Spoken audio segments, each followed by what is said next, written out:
a Canadian war hero, soldier, and educator, born on December 5, 1875 in Aldehyde, Ontario. Canadian Sir Arthur Currie was a very competent man who knew very little about militia. But however, he went on to innovate militia tactics and within a few years became known as one of World War I's greatest war generals, and the most respected at that, as he became the commander of the Canadian Militia Corps. This is what Arthur Currie looked like, but for entertainment's sake, this is how he'll be portrayed in today's video. But Arthur Currie wasn't like many generals. He was healthy or hefty per se, and he also did not have a mustache. Hey! He also came from a militia and was found easygoing and popular among his officers, but not so much among his soldiers and his men, as they found him to be very stiff at that. Quick fun fact about Arthur Currie. Did you know that his name was actually spelled Curry, like the food? But however, in his 20s, Currie decided to take matters upon his own hands and change that to the current spelling that it is and how we recognize it today, Currie. As earlier mentioned, Currie began with no professional military experience, besides several years of service in the Canadian militia. In 1897, he joined his local militia and rose quickly through the ranks, where he studied militia literature and completed courses by professional soldiers. By 1909, he became the commander of the regiment. One of his friends, Garnet Hughes, son of the Minister of Defense, Samuel Hughes, was a junior officer in the 50th Regiment, thought that Arthur was way too good of a soldier just to stay at home. So he convinced his father to grant Currie a position on the front lines. Hey Arthur, I think you're a great soldier. Would you like to be a general for the Canadian Army? You sure? Alright, good to know. Currie was granted this position, and he became commander of the 2nd Canadian Infantry Brigade. Currie, in his position, accepted $10,000 from regiment funds. This money would pay off debts that he acquired through land speculations, a topic that we will get to in a different video. Currie first took position with his brigade in the dreaded Second Battle of Ypres from April to May 1915, where the Germans first used chlorine gas. Do you smell that?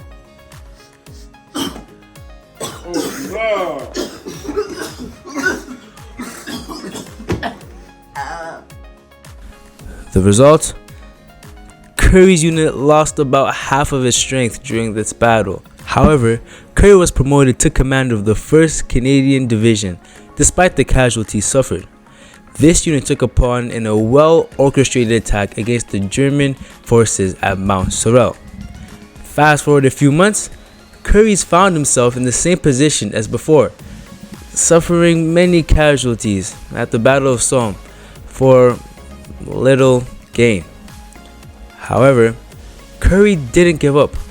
He knew that in order to succeed, you must fail, adjust, and then grow. Yes. The one thing that we all know about Arthur Currie, or you may not know, was that he was a part of the Battle of Vimy Ridge.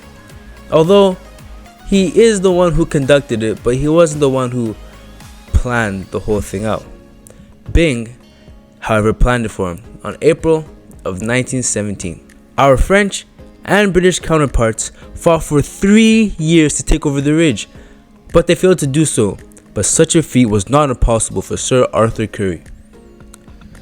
Currie believed in thorough training and malicious planning. He advanced military tactics by ensuring that every man, soldier, and commander knew the plan to take over the ridge. Arthur had rehearsed his assault as he created the Vimy Glide, which was where you advance 100 meters in an allotted time slot of 3 minutes.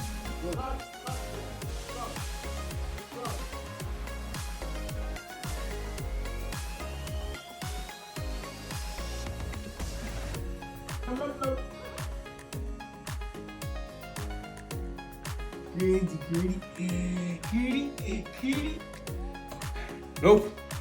Run it back from the top.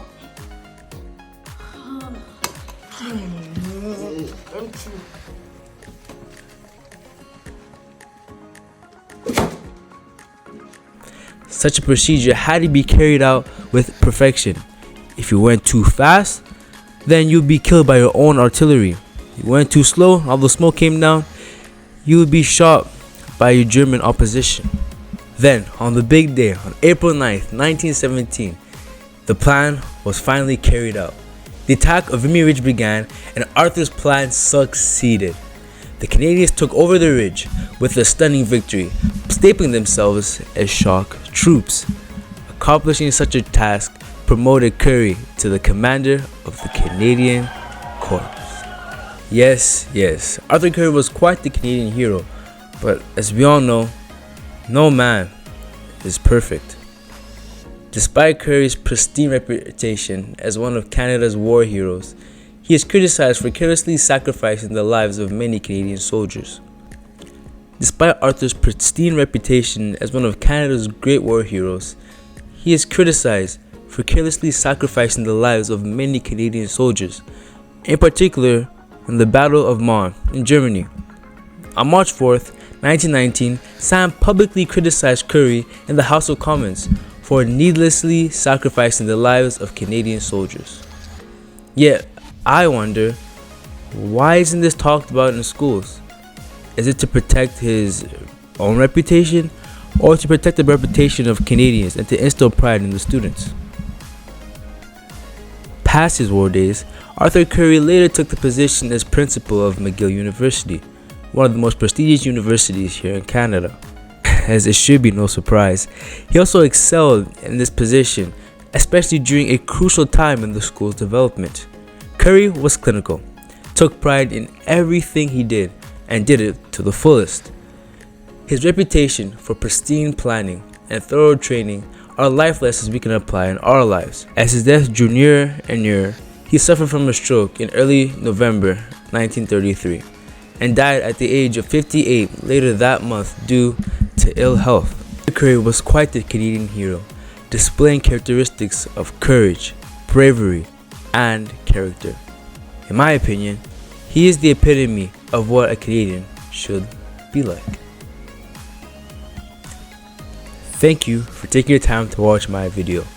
If you want to see any more videos like this, stick around as more surely will be coming out. Once again, thank you for taking your time to join history with Nnamdi Ndubuka. I'll see you next time.